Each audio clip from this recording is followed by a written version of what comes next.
O programa Freedom continua no ar. No estúdio, Mikhail Baranov. Olá. O exército russo atacou prédios residenciais em Konstantinovka, na região de Donetsk. Como resultado do ataque, uma pessoa morreu e outras 4 ficaram feridas. Segundo os bombeiros, 8 prédios de apartamentos e 6 casas particulares foram danificados. Além disso, devido ao bombardeio, surgiram incêndios de grande escala, uma casa residencial e uma construção anexa pegaram fogo. Slaviansk, Kramatorsk e o vilarejo de Lozovoy também foram alvos dos ataques russos. Incêndios ocorreram nas localidades, mas já conseguiram ser apagados. Uma pessoa morreu e outros 4 civis ficaram feridos em consequência do ataque russo ao vilarejo de Vazechevo, na região de Kharkiv. Segundo a administração militar regional, os invasores atingiram o território de uma empresa civil. Os armazéns estavam queimando. Durante o combate ao incêndio, 2 funcionários do Serviço Estadual de Emergência da Ucrânia sofreram queimaduras e envenenamento por monóxido de carbono. O tipo de arma que foi usada para atacar está sendo determinado. A operação de resgate continua. A Rússia atacou Sumy com um AVS de ataque durante o dia. Um dos drones foi direcionado ao centro da cidade. O prédio da administração estadual regional de Sumy foi atingido. Como resultado do ataque, uma mulher de 75 anos foi hospitalizada com ferimentos causados por estilhaços. Segundo a polícia, um homem de 36 anos também ficou ferido. Hoje, na cidade, vocês ouviram 2 explosões.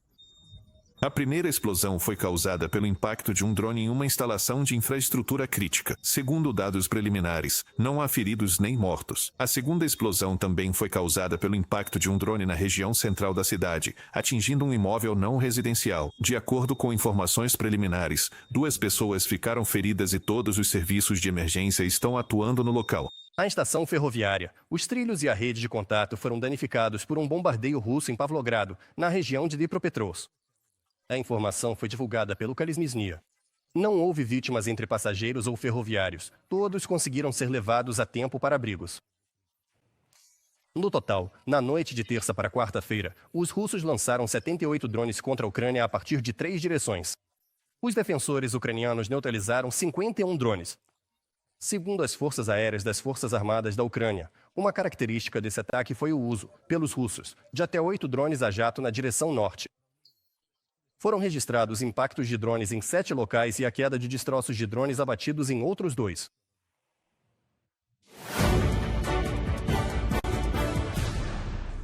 Mais de 1.052.000 soldados foram perdidos pelo exército russo desde o início da invasão em grande escala à Ucrânia. Segundo o Estado-Maior das Forças Armadas da Ucrânia, só nas últimas 24 horas as forças de defesa eliminaram 890 ocupantes russos. Também foi destruído um tanque e um veículo blindado dos invasores. Além disso, os defensores ucranianos neutralizaram 3 dezenas de sistemas de artilharia. E ainda, nas últimas 24 horas, as Forças Armadas da Ucrânia derrubaram uma centena de drones russos e destruíram mais de 60 veículos automotores. No total, mais de 170 confrontos armados ocorreram na linha de frente nas últimas 24 horas. Segundo o Estado-Maior das Forças Armadas da Ucrânia, a situação continua tensa na direção de Pokrovsk. Lá, as forças de defesa da Ucrânia conseguiram deter 63 investidas russas. Mais de 2 dezenas de ataques foram repelidos pelos defensores ucranianos nos setores de Severodvobuzhansk, Kursk e Liman da linha de frente. Os invasores russos ainda tentaram realizar mais 10 ataques na direção de Novopavlovsk. A Rússia realizou mais de 10.000 ataques químicos contra as forças de defesa da Ucrânia desde o início da invasão em grande escala. Em caso de uso massivo de armas químicas, a documentação é feita pelo Serviço de Segurança da Ucrânia. Segundo o órgão, as tropas russas utilizam sistematicamente granadas aerossóis com substâncias tóxicas, lançando-as a partir de drones FPV. As cargas químicas afetam os olhos e as vias respiratórias dos militares. Assim, o inimigo tenta atrair os soldados ucranianos para fora de suas posições, colocando-os sob fogo, acrescenta o Serviço de Segurança da Ucrânia. Vale lembrar que o uso de armas químicas é proibido pela Convenção da ONU desde 1993. As provas de mais crimes de guerra cometidos pelos russos já foram enviadas para a Haia. A maioria dos casos de uso desse tipo de arma pelo agressor foi registrada na Frente Oriental, assim como durante os ataques inimigos ao distrito de Nikolaev, na região de Dnipropetrovsk. Para realizar as pesquisas laboratoriais necessárias e informar a comunidade internacional, o Serviço de Segurança da Ucrânia encaminhou, por meio do Ministério das Relações Exteriores da Ucrânia, parte das provas materiais para a Organização para a Proibição de Armas Químicas em Haia. Com base nos resultados dessas pesquisas, essa organização internacional publicou 3 relatórios que confirmam o uso sistemático de substâncias químicas pela Federação Russa como meio de conduzir a guerra contra a Ucrânia. A inteligência ucraniana possui novas evidências importantes de que a Rússia está sequestrando crianças ucranianas em larga escala. Especialistas cibernéticos da Direção Principal de Inteligência obtiveram acesso aos servidores do chamado Governo da Crimeia temporariamente ocupada. Nela estavam armazenados documentos que comprovam o deslocamento forçado de crianças ucranianas das áreas ocupadas das regiões de Kherson, Zaporizhzhia, Donetsk e Luz. Foram encontrados milhares de listas contendo informações sobre os novos tutores civis da Federação Russa, bem como os locais de residência das crianças deportadas. Milhares de arquivos com informações inestimáveis para a justiça sobre um dos maiores crimes de guerra da Rússia, o sequestro de crianças ucranianas, já foram entregues às autoridades policiais. Eles serão analisados e anexados aos processos criminais. As informações obtidas permitirão encontrar e trazer de volta à sua terra natal as crianças sequestradas, além de punir os responsáveis por esse crime. Andriy Uzol, representante da Direção Principal de Inteligência do Ministério da Defesa da Ucrânia, no Telegram. 4 crianças ucranianas conseguiram ser devolvidas à Ucrânia dos territórios temporariamente ocupados pela Rússia. Quem informou isso foi o chefe do gabinete do presidente, Andriy Yermak. 2 adolescentes, de 16 e 17 anos, se recusaram a frequentar a escola russa e estudavam secretamente online em uma escola ucraniana, arriscando sua própria segurança. Também foi possível trazer de volta uma menina de 8 anos, que passou vários anos na Federação Russa. Após uma longa separação, ela está novamente com sua família.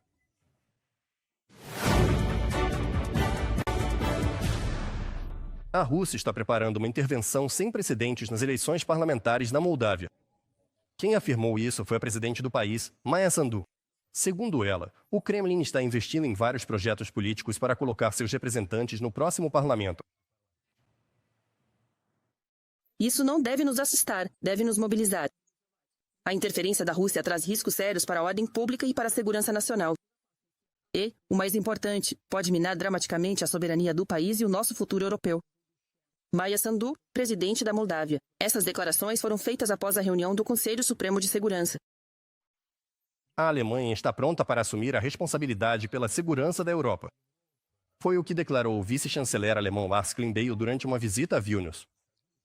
Segundo a Bloomberg, a Alemanha planeja dobrar seu orçamento militar até 2029. Além disso, Berlim pretende gastar anualmente 9 bilhões de euros para apoiar a Ucrânia. Mais detalhes na nossa reportagem. O financiamento da defesa conjunta a nível da União Europeia foi discutido em Vilnius pelo ministro das Finanças da Lituânia e pelo vice-chanceler da Alemanha, Lars Klingbeil. A Alemanha pretende continuar a contribuir ativamente para o fortalecimento da defesa e para o alcance dos objetivos da OTAN, garantiu o ministro alemão. Isso se tornou um sinal claro para os habitantes da Lituânia e dos países bálticos de que o governo alemão, sem dúvida, apoiará seus aliados. É um sinal muito importante e inequívoco.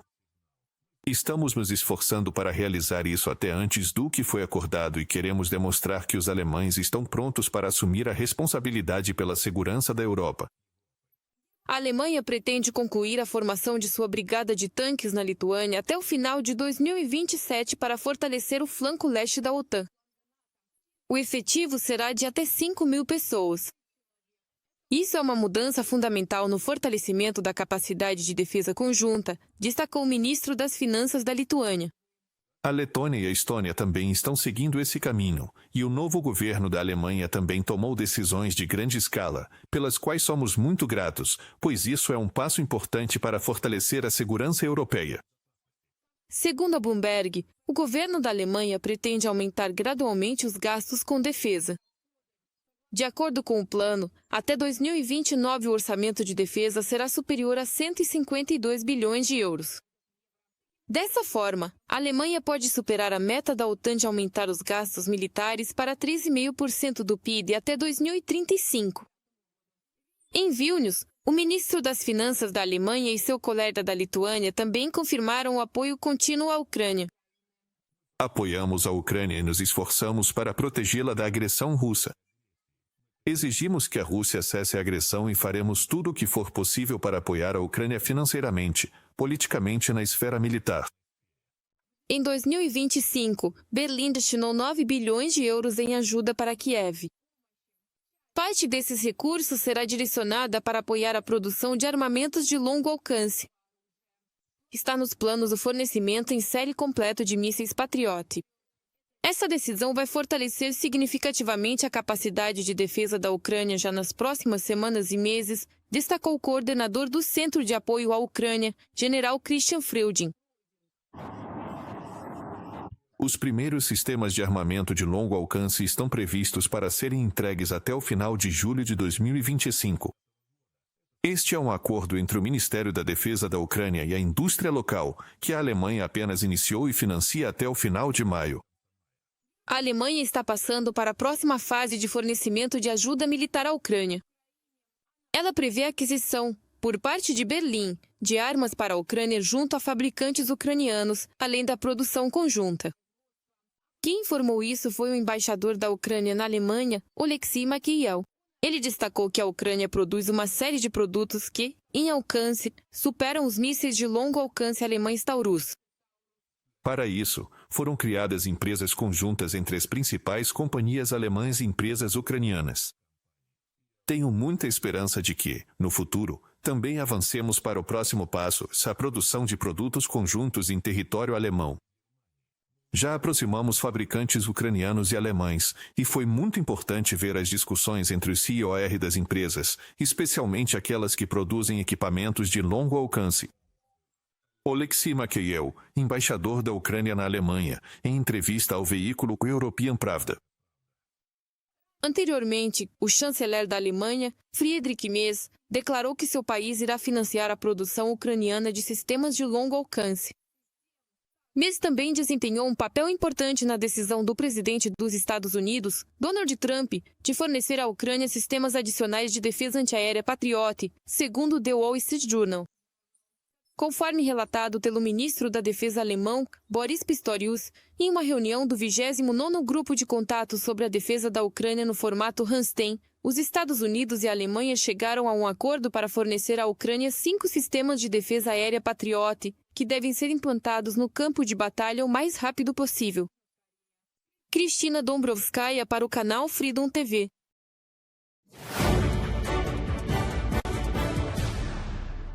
E agora vamos ao tema principal desta semana. A paciência de Donald Trump com Putin chegou ao fim. O presidente dos Estados Unidos declarou que o silêncio do chefe do Kremlin é uma vergonha. O líder americano enfatizou que deixou claro, os privilégios especiais de que o ditador russo desfrutava acabaram. Trump anunciou um novo prazo para a Rússia, agora de 10 dias. Caso o ultimato não seja cumprido, os Estados Unidos imporão sanções em grande escala, que afetarão a capacidade do Kremlin de continuar com a agressão. Querem uma grande notícia? Estão prontos? 10 dias a partir de hoje. Então vamos impor tarifas e outras medidas. Não sei se isso vai afetar a Rússia, porque o Putin, obviamente, quer continuar a guerra. Mas nós vamos impor tarifas. Putin não merece mais tempo, é o que pensa o senador do Congresso dos Estados Unidos, Richard Blumenthal. Em um comentário à mídia ucraniana, ele contou que insiste na necessidade de acelerar o processo de aprovação do projeto de lei sobre sanções contra a Rússia. Blumenthal destacou que a iniciativa pode parar a guerra, e o chefe do Kremlin precisa entender isso. Vladimir Putin não merece mais tempo, e precisamos acelerar a votação do projeto de lei sobre sanções. Tudo o que o presidente faz está na direção certa, mas eu defendo fortemente que as sanções sejam 500% e não 100%. Richard Blumenthal, senador dos Estados Unidos pelo Partido Democrata, em comentário à emissora pública Suspilne. No Kremlin, interpretaram de forma incorreta a paciência do presidente dos Estados Unidos, Donald Trump, em relação às negociações para encerrar a guerra contra a Ucrânia. Mas o tempo para interpretações erradas já passou. Foi o que declarou a porta-voz do Departamento de Estado dos Estados Unidos, Tammy Bruce. o presidente Trump provou que deve ser levado a sério, porque ele é uma pessoa séria. A questão das sanções, e até mesmo das sanções secundárias, é discutida regularmente, já que alguns países ainda se beneficiam da compra do petróleo russo. O presidente pode fazer muita coisa, assim como o secretário de Estado Rubio. Ele foi paciente, e algumas pessoas podem ter interpretado isso de forma errada. E eu acho que o tempo para interpretações equivocadas já passou. Além disso, o presidente dos Estados Unidos, Donald Trump, declarou que está impondo tarifas de 25% para a Índia. Ele escreveu sobre isso em sua rede social. Uma das razões é o comércio do país com a Rússia. Trump destacou que a Índia compra a maior parte de seu equipamento militar justamente da Federação Russa, além de ser o maior importador de recursos energéticos russos, junto com a China.